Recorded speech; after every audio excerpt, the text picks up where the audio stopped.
That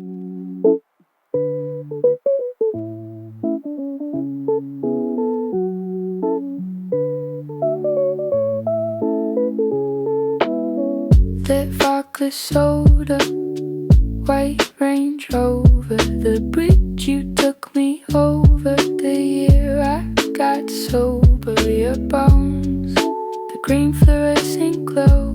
But when you ask me if I know, well, there's this podcast that I love. It's all about. And then a few months later, they said, "Sir, we need to bring you back in." They actually reached out to me and said, "We would like for you to come back in, and we want to brief you because things have changed."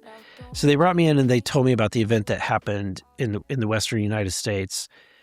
People from Tulsi's team were actually on site for this. It was at one of our U.S. military installations. There was people from the intelligence community there, senior intelligence officials. They actually personally encountered these UAP. Whoa. And they gave me that in a briefing. I think I was the first elected official to get that briefing. And so they said, "Sir, we're pretty much approached this topic the same way that you have, very skeptical. And but we feel like we have a job to go out and investigate this." And this event has completely changed everything, because now we know that there is something there. We just don't know what it is. And you can read about it in the recent releases. It's kind of buried at the end. Oh, interesting. Ironically, so what if we can talk about it now? Yeah, so I can talk about it now. For the longest time, I couldn't talk about it. Yeah.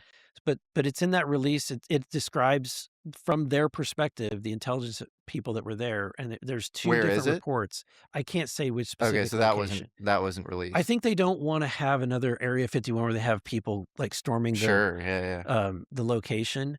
But it was, at the end of the day, what they have released is that pretty much what the narrative that they told me, that they were out there.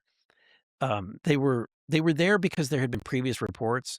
So they were just like, they were on site. They were going around looking at any kind of debris that they saw or anything that was out in the desert. And they had landed a helicopter, and they got a call that the radar had picked up several UAPs. So they jump in the helicopter, they go to the location, and what they interact with are basically glowing orbs.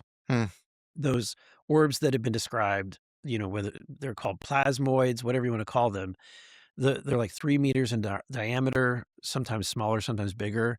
And they have different shades of color that they glow in, but they are some type of spherical, nebulous, what's described as like a ball of plasma.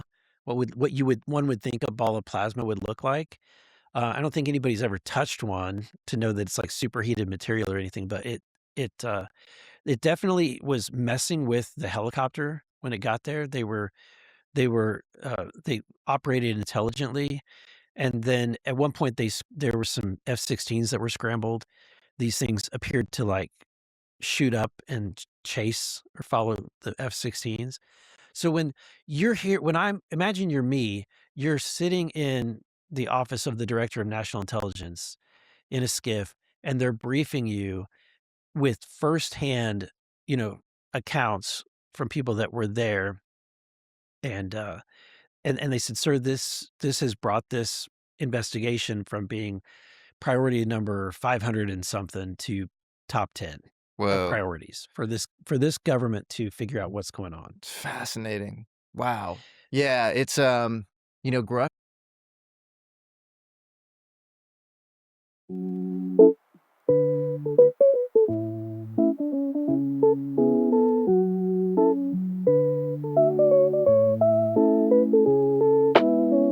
That vodka soda, white Range Rover, the bridge you took me over, the year I got sober, your bones, the green fluorescent glow. But when you ask me if I know,